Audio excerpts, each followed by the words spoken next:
একাডেমির হয়ে 7 নম্বর জার্সিধারী খেলোয়াড়।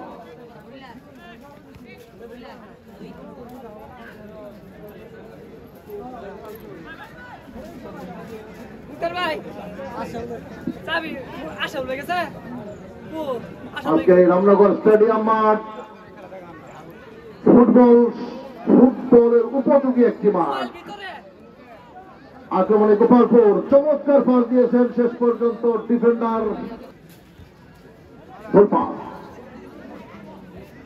আনোয়ার, জার্সি নাম্বার 10 আবার রাজু বাম প্রান্ত দিয়ে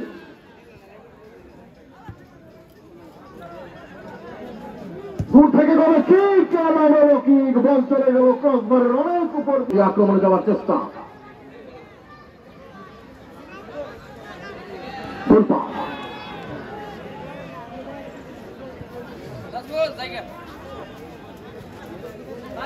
গোলরক্ষক গোপালপুরের দুরন্ত তার নিজের নিয়ন্ত্রণে বাম পাশে তিনি বাড়িয়েছিলেন, উদ্দেশ্য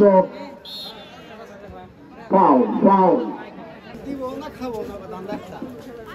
প্রিয় দর্শক শ্রোতা, আগামী সোমবার যে হাই ভোল্টেজ ম্যাচটি আপনাদেরকে উপহার দিয়ে যাচ্ছে রামনগর স্টেডিয়ামে, দুই বাঘের সিংহের লড়াই।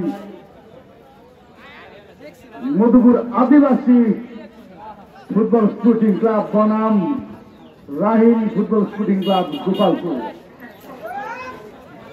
রাহিম তালুকদার, গাজীপুর নিয়ন্ত্রণ ডানপ্রান্ত দিয়ে গোপালপুর স্পোর্টিং ক্লাবে আক্রমণের চেষ্টা। গুটি পাড়ায় লম্বা করে বাড়িয়েছেন, লম্বা কিক ছিল, দৃষ্টিনন্দন একটি শট ছিল। গোল বাড়ি মধুপুর বহুমুখী মডেল টেকনিক্যাল ইনস্টিটিউটের প্রিন্সিপাল মোহাম্মদ সাইফুল ইসলাম, আমরা তাকে স্বাগত জানাই। আমাদের মাঝে উপস্থিত আছেন দুপাগন্ডি ইউনিয়ন বিএনপির সংগ্রামী সাধারণ সম্পাদক। ধারাবাহিক আক্রমণ দেখতে পাচ্ছি আমরা। গাজীপুরের চেষ্টা, গোপালপুরের সুন্দর একটি চেষ্টা এবং সুন্দর একটি গোল উপহার দিলেন।